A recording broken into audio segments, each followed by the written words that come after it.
Hello everyone, I am Dr. Avinash Singh Chauhan, Senior Executive Doctor, Shivai Hospital and Specialist in Ayurveda Avian, Spine and Joint Related Disorder.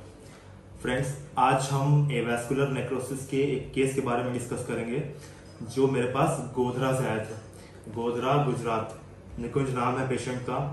इनको avian जो हुआ था उसकी history में मैं आपको बता दूं सबसे पहली चीज कि इनको कोविड पहले अभी इसके रिसेंट में डायग्नोस हुआ था, कोविड का ट्रीटमेंट चला एंड पिछले साल इनका डेंगू भी एक टाइम पे हुआ था, तो डेंगू का भी ट्रीटमेंट चला। That is the only to history जिसकी वजह से पेशेंट को एवास्कुलर नेक्रोसिस हुआ। एवास्कुलर नेक्रोसिस कौन सा? 3rd ग्रेड और 2nd ग्रेड का एवियन हुआ था इनको, पेशेंट को। तो अब हम बात करते हैं निकुंज से। निकुंज कहाँ से हैं? सर मैं गोधरा गुजरात से हूँ सर। गोधरा गुजरात से। क्या मतलब क्या करते हैं आप? क्या सर मेरी पढ़ाई तो खत्म हो गई है 2018 में। मैंने बीई मैकेनिकल किया है सर, लेकिन वो मैं प्राइवेट जॉब करनी नहीं थी, इसलिए मैंने गवर्नमेंट जॉब की प्रिपरेशन चालू की थी और सर वही कर रहा हूँ अभी सर। तो गवर्नमेंट में क्या क्या क्या कर रहे थे गवर्नमेंट में अभी?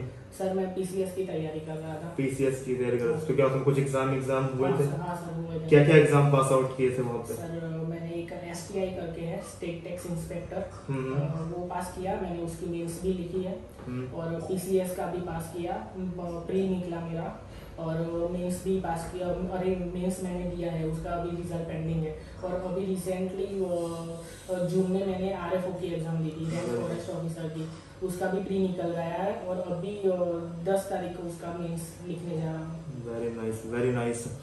बहुत ब्रिलियंट है निकुंज। और क्योंकि ऑलमोस्ट जो पेशेंट इस तरीके की प्रॉब्लम में सफर करते हैं, एक ब्रिलियंसी होने के बाद में भी एक इस बीमारी की वजह से एक उनकी लाइफ में उनके जो गोल होते हैं उनके कि एक क्या गोल है निकुंज तुम्हारा? क्या गोल था? बस सर गवर्नमेंट जॉब मिल जाए, गवर्नमेंट जॉब, यही गोल है होता। तो क्या हुआ इस बीच में, क्योंकि तुमने सब कुछ प्री निकाला, पीसीएस का प्री निकाला, सब चीजें की, तो इसके बाद ये जब डायग्नोस हुआ तो क्या हुआ लाइफ में एकदम से? अरे सर पहले फेब के एंड में मेरे को वो पेन चालू हुआ, क्योंकि मैं क्रिकेट का शौकीन हूँ, कभी कभी क्रिकेट खेलता हूँ और मैं वॉकिंग ज्यादा करता था। मेरा वेट 74 था, तो मैं वॉकिंग ज्यादा करता था। ठीक है। 8 किलोमीटर वॉकिंग करता था, 4 किलोमीटर जाने का, 4 किलोमीटर आने का, वो सब किया। लेकिन फिर एक दिन क्रिकेट खेलते समय अचानक हिप जॉइंट में ही पेन हुआ मेरे को। ठीक है। फेब्रुआरी एंड में। फिर मैंने सोचा कुछ नहीं होगा, 2 दिन में मेरे को कुछ भी दर्द होता है, 2 दिन में चला जाता है, 2 दिन बाद मैंने सोचा ये भी चला जाएगा, तो नहीं गया। फिर मैंने घर पे पापा को नहीं बोला था, मैंने ये दर्द हो रहा है, मम्मी को भी नहीं बोला था। फिर वहाँ पे गवर्नमेंट हॉस्पिटल है सिविल, वहाँ दिखाया जाके। हाँ वो वहाँ पे दिखाया, तो सर ने बोला एक बार एक्सरे करा दो। तो मैंने एक्सरे करा दिया, उसमें तो कुछ नहीं दिखा। फिर एक हफ्ते बाद फिर से मैंने एक्सरे निकाला, जो बढ़िया वाला एक्सरे आता है वो, उसमें भी कुछ नहीं दिखाया, सब नॉर्मल आया। तो डॉक्टर बोले अभी तो कुछ नहीं पता चल रहा है, कुछ है ही नहीं। तो वो सर ने मसल्स की गोली दी, डॉक्टर सर ने, वो खाता रहा, पेन चला गया। फिर नोटिफिकेशन दी, पीसीएस की एग्जाम आ रही थी। 7 मार्च को मेरा इनकम टैक्स का एसटीआई स्टेट टैक्स इंस्पेक्टर का एग्जाम था, 7 मार्च को मेरा। Very good. और अच्छा, ये इसके पहले पेन था तुमको? हाँ फेब्रुआरी में पेन था। फिर क्या हुआ? एग्जाम आ रहा था तो तुमको टेंशन हुआ कि एग्जाम की तैयारी भी करनी है। हाँ सर, और वो बेंच पे बैठता ना, बेंच पे वो 3 घंटे बैठना पड़ता था एग्जाम के लिए। सही बात है, बिल्कुल। तो सर मैंने पेन किलर ला के, पेन किलर खा के बिना कुछ किए पूछे हाँ सर एग्जाम दिया। हाँ दिया। 7 मार्च को टैक्स इंस्पेक्टर का दिया, 21 मार्च को मैंने पीसीएस का दिया। वो दोनों में मैं गोली खा के बैठा था, पेन किलर। फिर बाद में एक लॉकडाउन जैसा आ गया था, लेकिन मेरे को पता ही नहीं चला पेन कहाँ गया, पता ही नहीं चला मेरे को, क्योंकि तो पढ़ाई में लग गया। बिल्कुल सही है। हाँ तो सर वो चालू थी प्रिपरेशन की, पता नहीं चला। फिर 19 मई को मेरा रिजल्ट आया टैक्स इंस्पेक्टर का, उसमें प्री निकल गई। फिर 29 मई को रिजल्ट आया पीसीएस का, उनमें प्री निकल गई। अभी मैंने सोचा यार अभी एमआरआई करवा दूं, सर ने तो लिख के दिया था कि एमआरआई करवा देना तेरा जी चाहे तो। मैंने सोचा 29 मई को आया था, चलो एमआरआई करवा देता हूँ, क्या बाद में क्या प्रॉब्लम बढ़े तो। फिर मैंने 1 जून को एमआरआई निकाला। बीमारी सुनी ही नहीं थी मैंने कभी भी, बिल्कुल सही है। वो बीमारी नहीं थी मेरे को। वैसे तो सर मेरे को डॉक्टर सर ने स्पाइन का बोला था, स्पाइन में कुछ हो सकता है, वो नस बस दब रही होगी। तो स्पाइन का निकला, तो उसमें तो निकला होगा कुछ थोड़ा बहुत। हाँ वो क्योंकि तुमने तुम पढ़ाई करते हो बैठ के, मुझे लगता है कि शायद 8-8 घंटे 10-10 घंटे होता होगा कंटिन्यूस। मेरे को मेरे फ्रेंड आके बोल रहे थे क्या यार गम चिपका के आया क्या। बिल्कुल सही है, बिल्कुल सही है। क्योंकि जो पर्सन इनकम टैक्स ऑफिसर का एग्जाम निकाल दे और पीसीएस को प्री को एक बार में क्लियर कर दे, सो मुझे पूरा भरोसा है कि कम से कम 8-10 घंटे तो एक जगह में बैठ के पढ़ना पड़ता है, क्योंकि बिना पढ़े ऐसा नहीं हो सकता कि कोई भी ऐसा नहीं है कि सड़क पे कोई चल रहा है और उसने प्री एग्जाम निकाला, ऐसा नहीं। उसके लिए मेहनत करनी पड़ती है, हार्ड वर्क करना पड़ता है, जो कि निकुंज ने किया। बहुत सारी चीजें सेक्रीफाइस करनी पड़ती होंगी तुमको लाइफ में, कि बाहर जाना है, घूमना, सब कुछ। तो जब ये डायग्नोस हुआ, तुमने जब एमआरआई कराया, तब क्या हुआ एकदम से? सर मैं शॉक हो गया यार, ये क्या हुआ, ये कौन सी बीमारी है। मैंने फिर सर्च करा, कोई भी चीज नहीं आती मैं सर्च करता हूँ पहले। बिल्कुल सही। तुमने एमआरआई देखा होगा तो डॉक्टर ने बताया होगा कि क्या है ये, क्या बीमारी है? सर डॉक्टर ने बताया था कि आपको वो जो बॉल है जॉइंट का वो सूख रहा है। ठीक है। तो मैंने सोचा ये क्या होता है? हाँ ये क्या होता है। ठीक है। फिर मैंने सब डॉक्टर सर ने बोला नहीं था तेरे को एवीएन है। अच्छा, उन्होंने ये एवीएन नहीं बोला था। फिर दूसरी बार गया ना तब बोला कि तेरे को एवीएन है, तुमने सर्च कर लिया होगा, मैं तेरे को बता नहीं सका। बिल्कुल सही है, क्योंकि तुम इतने ऑलरेडी इतने जीनियस हो, तो मुझे लगता है कि तुमने खुद सर्च करके देखा होगा कि क्या ट्रीटमेंट है, क्या होता है। फिर क्या हुआ, तुमने एवीएन मालूम पड़ा, फिर डॉक्टर ने क्या बोला? डॉक्टर ने बोला कि गोली खाओ, आ जाए तो ठीक है, वरना तो इसका इलाज ऑपरेशन ही है। हाँ, और कोर डिकम्प्रेशन बोला था, फिर बाद में बड़ा ऑपरेशन बोला था। फिर वो कुछ ट्यूब डाल के भी हो सकता है ऐसा कुछ। हाँ, वो ग्राफ्टिंग बोलते हैं इसको, बोन ग्राफ्टिंग बोलते हैं। हाँ, फिर मैंने वो बड़ौदा के डॉक्टर को, जॉइंट स्पेशलिस्ट है, उनको फोन किया मैंने। वो फ्रेंड वगैरह ने सब किया। वैसे भी मेरी बहन भी 3rd ईयर एमबीबीएस में। अच्छा, तुम्हारी बहन को तो ऑलरेडी डॉक्टर है। उन्होंने बोल दिया था ऑपरेशन करा दे। मैंने बोला अभी रुक, एक बार मैं देखता हूँ। फिर क्या हुआ, तुमने यहाँ डॉक्टर ने रिप्लेसमेंट सभी ने बोल दिया? फिर यहाँ पे कैसे मालूम पड़ा, यहाँ का सिलेक्शन क्यों किया तुमने? सर मैंने यूट्यूब पे देखा, तो काफी सारे रिकवर थे, अच्छे थे, रिव्यू अच्छे थे। मैंने कमेंट पढ़ी, वीडियो में देखा, लेकिन मेरा पूरा इंटेंशन कमेंट पढ़ने में था। कमेंट किसकी अच्छी है, ठीक है, अच्छी होती है जाता हूँ। तो मतलब तुमने बहुत सारे लोगों में सेलेक्ट मुझे किया। उसका रीजन यही था कि आपको फीडबैक उनसे बेटर मिले। अच्छा, तो ये तो तुमने एक ऑनलाइन देखा अपने घर से बैठ कर। फिर जब तुमने फिर डिसाइड कैसे किया? फिर मैंने पहले मेरी बहन को दिखाया। ठीक है, छोटी बहन को, जो डॉक्टर 3rd ईयर में अभी पढ़ रही है। तो वो बोल रही कि क्योर हो सकता है इससे। मैंने बोला हाँ सब है, देख ले तू वीडियो। मैंने उसको लिंक भेजी, उसने वीडियो देखा। वो बोली तू चला जा। पापा को भी नहीं बोला, मम्मी को भी नहीं बोला।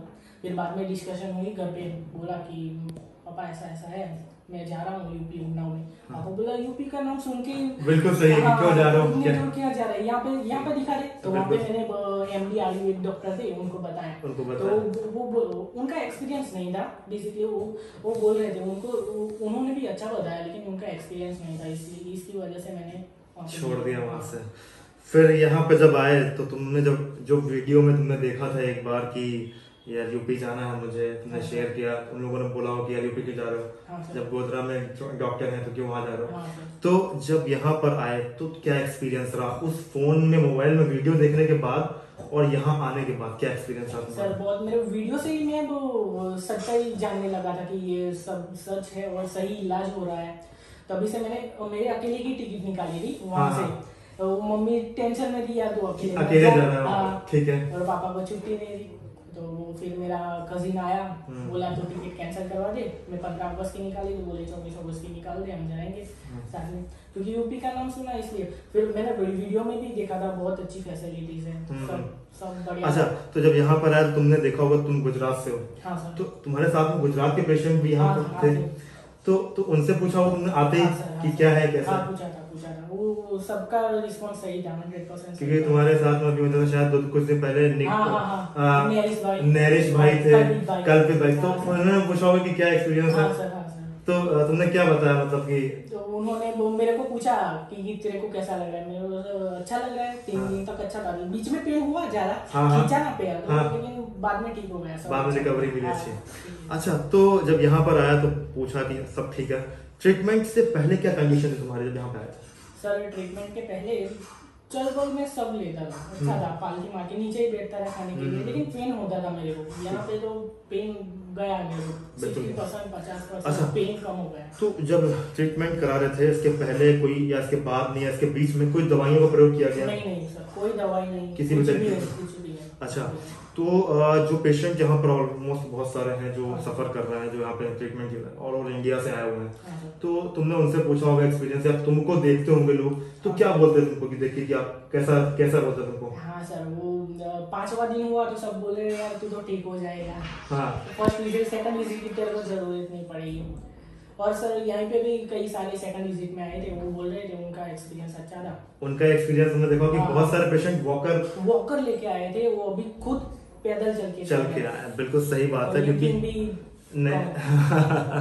मैंने अभी मैं बहुत सारे, क्योंकि ऐसा था कि ऑलमोस्ट बहुत सारे पेशेंट्स रहते हैं और हॉस्पिटल में हमारे, तो होता क्या है कि उनको ट्रीटमेंट देना सबसे इम्पोर्टेंट होता है, सबसे अच्छी रिकवरी होनी चाहिए उनकी, क्योंकि उसके लिए ट्रीटमेंट में प्रोसीजर्स में बहुत ध्यान रखना पड़ता है, पेशेंट को बहुत केयर करना पड़ता है। अच्छा, तो जो निकुंज तुम वहां से जब आए थे तो यहाँ पे देखा तुमने रहने के लिए जो पेशेंट तुम्हारे गुजरात के हैं, तो मतलब फैसिलिटीज के बारे में क्या बोलना चाहोगे? सर फैसिलिटीज बहुत बढ़िया है। खाने के लिए कुछ बोलते हैं पेशेंट कि खाना कैसे खाएंगे? सब बढ़िया है, खाना ना मिल रहा है? सब अच्छा, फैसिलिटीज तो बहुत अच्छी है। मैंने देखा है कि हॉस्पिटल में ये गंदगी होती है, लेकिन यहाँ पे बहुत प्योर था, सुबह शाम सफाई हर रोज होता लग रहा था। हाँ, सब अच्छा ठीक है, तो निकुंज क्या बोलना चाहोगे? कुछ मूवमेंट दिखाओगे मुझे पहले तो कि क्या क्या चेंजेस थे, पहले क्या प्रॉब्लम थी और अभी में क्या प्रॉब्लम थी? पहले सर पैर उठाते तो दर्द होता था, लेकिन अभी कम हो गया है। अच्छा, है और सही, लेकिन कम हो गया। पहले से वॉकिंग में चलने में लिम्पिंग हल्की सी थी? थोड़ी हल्की थी, बाकी सही अच्छा, था। और वॉकिंग में स्टेयर्स चढ़ने में वो करके बताओगे मुझे? हाँ सर बताइए जरा, पहले क्या प्रॉब्लम हो रही थी? जब पहले चलते थे तो क्या दिक्कत आता था पहले? सर वो यहाँ से घुटनों में दर्द आ जाता था। अच्छा, तो इसकी वजह से थोड़ा ऐसा होता था पहले। अच्छा, अभी एकदम तो चल के बताओ।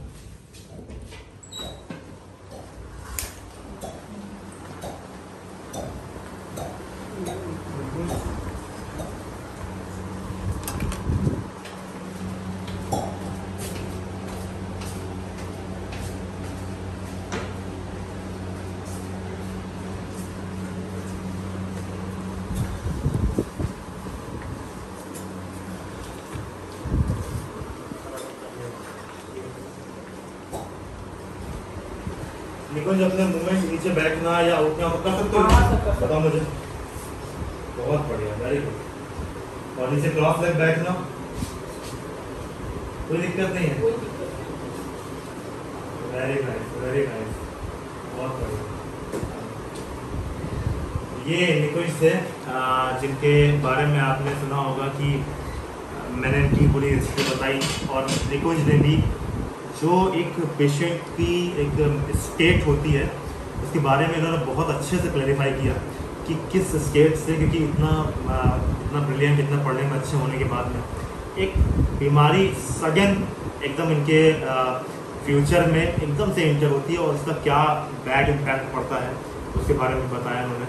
तो निकुंज, अब क्या बोलना चाहोगे जो पेशेंट सफ़र कर रहे हैं, तुम्हारे गुजरात के हैं, जो तुम्हारे एरिया से सफ़र कर रहे हैं, उनको क्या बोलना चाहोगे, क्या मैसेज देना चाहोगे? सर मैं गुजरात के लोगों को गुजराती में मैसेज देना चाहूँगा। बिल्कुल। મારા ગુજરાતના બધા ભાઈઓ બહેનોને હું એટલું કહેવા માંગીશ કે તમને જે પ્રોબ્લેમ થયો છે હિપ જોઈન્ટનો, તો ખાલી તમે એકવાર ઓપરેશન નહીં કરવાનું, ખાલી એકવાર અહીં વિઝિટ કરવાની છે, પછી તમારે જોવાનું છે, પછી જે વિચારવાનું છે, બાકી અહીંથી રિકવર થઈને જશો એ મારી ગેરંટી છે।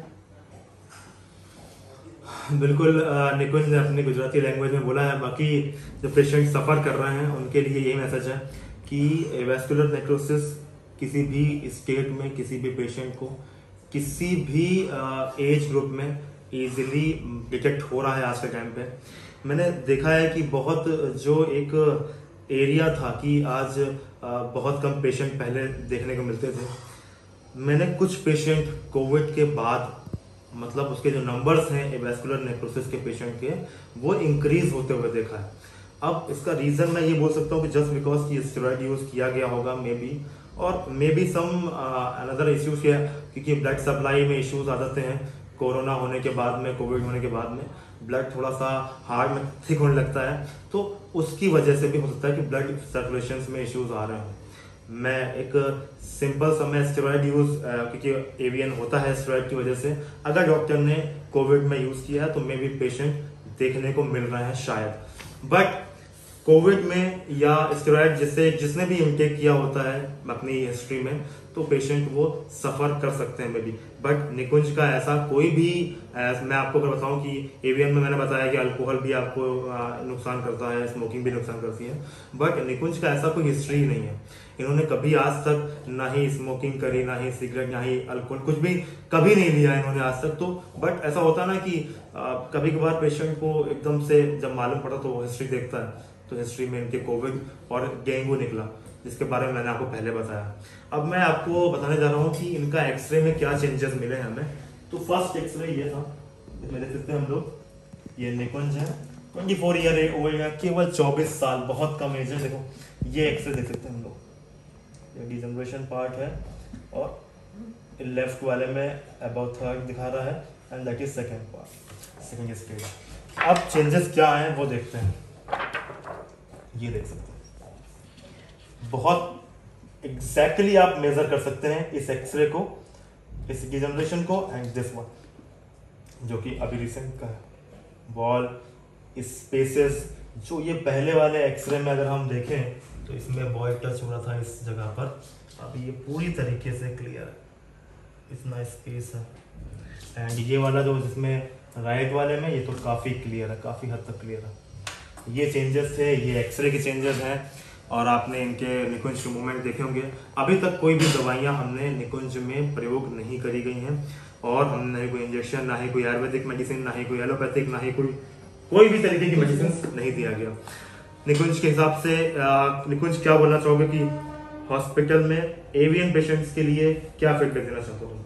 सर मैं यही फीडबैक देना चाहता हूँ कि वो बड़ी आशा से आए हैं, लेकिन वो ठीक होके जाएंगे, मेरा ऐसा मानना है। ऐसा मानना है तुम्हारा, मतलब उनको रिजल्ट मिलेगा? रिजल्ट मिलेगा। फिर सर अपने ऊपर भी है, डाइट वगैरह सर अपने ऊपर है सर। बिल्कुल सही बात है, बिल्कुल सही बात है। आप तो सही दिशा दिखाओगे, लेकिन सब करना पड़ेगा। बिल्कुल सही। बहुत यही एक बहुत अच्छा लगा मुझे कि उन्होंने जब ये शब्द बोला कि सर अपने आप ही कि सर आप तो एक डायरेक्शन बताओगे, उसके बाद करना पेशेंट पे पड़ेगा।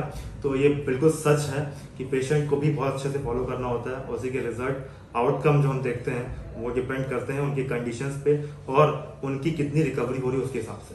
बाकी निकुंज पहले से बहुत बेटर है। कुछ बोलना चाहते हो निकुंज? हाँ सर, मैं बोलना चाहता हूँ। मेरा जो 1 जून को वो आया, मैंने वो MRI करवाया, मैं फिर बाद में बहुत डिप्रेशन में चला गया था, क्या करूँ क्या नहीं करूँ। और 20 जून को RFO की एग्जाम आ रही थी। हाँ सर, मैं क्या करूँ, कुछ समझ नहीं आ रहा था यार, ये क्या हो गया। मैं अपने पढ़ाई में था मस्त, लेकिन क्या हो गया। लेकिन फिर मैंने सोचा यार, कॉल लेटर भी आ गए थे, एडमिट कार्ड भी आ गए थे एग्जाम के, तो सोचा नहीं जाता हूँ अभी एग्जाम के लिए। नहीं जाना था मेरे को, लेकिन सब फ्रेंड ने किया यार, तू नहीं आएगा ना तो 1 जन कम पास होगा, तू मत आ। मेरे को ऐसा बोला, 1 जन कम पास होगा, तू मत आ। फिर उन्होंने मनाया मेरे को, चल चलो वो हो जाएगा ठीक। एग्जाम दिया? मैंने एग्जाम दिया, मैंने 20 दिन तो कुछ भी नहीं पढ़ा, डिप्रेशन कुछ भी नहीं पढ़ा, और तब भी क्लियर कर दिया? हाँ तब भी क्लियर कर दिया। Very nice. और उसका कट ऑफ भी बहुत ज्यादा था, लेकिन आ गया मैं उसमें आ गया। तो यार ब्रिलियंसी है, बिकॉज ऐसा होता है कि एक लाइफ में कुछ भी आता है, एक एग्जाम्पल, एक एक्सपीरियंस होता है हर चीज का। एवीएन भी तुम्हें डिटेक्ट हुआ तो हो सकता है कि ये एक एक्सपीरियंस तुम्हारे लिए लेकर आएगा, ठीक है। हर एक चीज में हार्ड वर्क करने वाला आदमी, जैसे तुम बहुत हार्ड वर्क करते हो यार, इतना पढ़ाई करना बहुत मुश्किल होता है हर एक पेशेंट के लिए। इस कंडीशन में आकर भी एग्जाम क्लियर करना बहुत मुश्किल होता है। बहुत सारे लोग गिव अप कर देते हैं कि मैं पढ़ाई छोड़ दूंगा। अब मैं तो सर यहाँ पे भी बुक्स लेके आया था, यहाँ पे पढ़ाई करता है। तो होता है ना कि बहुत सारे लोग गिव अप कर देते हैं कि अब छोड़ो, अब मुझे प्रॉब्लम हो गई तो मैं क्यों पढ़ाई करूँ। लेकिन जो गिव अप नहीं करते हैं वही सक्सेस है। एवीएन में भी सेम यही है। अगर आपने सोचा कि यार छोड़ो मैं ऑपरेशन करा लेता हूँ, तो वो गिव अप हो गया है, आपने उससे हार मान ली है। अगर यही पेशेंट चाहें कि हम ऑपरेशन कभी भी नहीं कराएंगे, लास्ट एंड तक नहीं कराएंगे, तो वो कैसे नहीं कम होगा, कैसे नहीं कम होगा, इम्पॉसिबल। मतलब आप ये मान ही नहीं सकते कि अगर आप किसी चीज के लिए आप हार्ड वर्क कर रहे हो तो वो कैसे क्लियर। तुमने पीसीएस के लिए हार्ड वर्क किया तो कैसे नहीं क्लियर होगा। तो क्लियर होगा ना।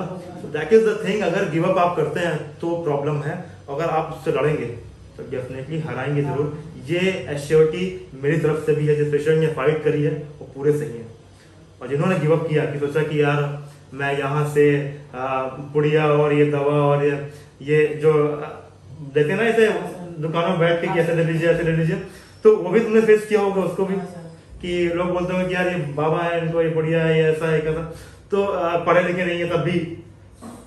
मैंने सर दूसरी हॉस्पिटल में कोई भी पैसा खर्च ही नहीं किया। मैंने एक हॉस्पिटल को दिखाया, फिर सोचा यार इसका तो है ही तुम्हारे आसपास बहुत सारे लोग होते हैं बोलते हैं ये मेरे ये करा लो, ये खा लो, तो उसका भी एक आता है माइंड में कि यार चलो एक बार करा देखता हूँ, एक बार करा के। तो ये सब तुमने नहीं किया कुछ भी, क्योंकि इसमें डॉक्टर की जरूरत होती है मुझे लगता है शायद। तो ये निकुंज से मैंने अपना एक्सपीरियंस शेयर किया। So thank you so much Nikunj. And मैं उनके फ्यूचर के लिए मैं यही बोलना चाहूंगा कि यहाँ से ये सारे एग्जाम्स अब आप देंगे। कोई भी ऐसा नहीं, कोई भी एग्जाम जो आप सोच रहे हैं फ्यूचर में अपना एम बना रहे हैं, आप एक भी एग्जाम नहीं छोड़ेंगे। बस सर आपका सभी एग्जाम देना है आपको। और मुझे उम्मीद है, क्योंकि अभी तक सारे एग्जाम तुमने क्लियर किए हैं, तो मुझे उम्मीद है कि तुम नेक्स्ट में जब पीसीएस लेवल में तुम सेलेक्ट हो जाओ पूरी तरीके से, प्री और निकाल लिया, मेंस निकाल दोगे, तो मैं उम्मीद है कि मैं तुमको उस लेवल पे देखना चाहता हूँ। इस बीमारी की वजह से तुमको रुकना नहीं है। ठीक है, ऐसा लग रहा है, फील हो रहा है? अब सारे एग्जाम देना है, ठीक है। सो ये निकुंज से बहुत ब्रिलियंट है, बहुत अच्छे, एक नेचर इनका बहुत अच्छा, एक जो क्लास एक होना चाहिए पीसीएस में वो पूरा दिखाई पड़ता है इस पेशेंट में। मुझे उम्मीद है कि फ्यूचर में ये पीसीएस जरूर बनेंगे, बिकॉज सब चीजें एक कैरेक्टर से लेकर एक इनका बिहेवियर सब कुछ देखा जाता है एक क्लास 1 रैंक के ऑफिसर में। तो मुझे उम्मीद है कि जब ये बनेंगे तो वो बहुत अच्छे से उसको अपने फील्ड को बहुत अच्छे से मैनेज कर पाएंगे। सो मेरी विशेष हमेशा इनके साथ में है। सो जो पेशेंट सफर कर रहे हैं उनके लिए मैसेज है कि जितनी जल्दी हो सकता है विजिट करें, ऑपरेशन की तरफ बिल्कुल भी मूव ना करें, जिससे हम सर्जरी से बचा सकें आपको। Thank you so much and wish you good health. God bless you all of you. God bless you Nikunj and wish you a great future for you, because मेरी तरफ से हमेशा बेस्ट सक्सेस हमारे लिए रहेंगी। और मैं उम्मीद है कि जब ये पीसीएस बने तो ये अपना एक एक्सपीरियंस मुझे जरूर शेयर करें कि sir now I am PCS. So मैं बिल्कुल इनका वेट करूंगा। Thank you so much. Thank you.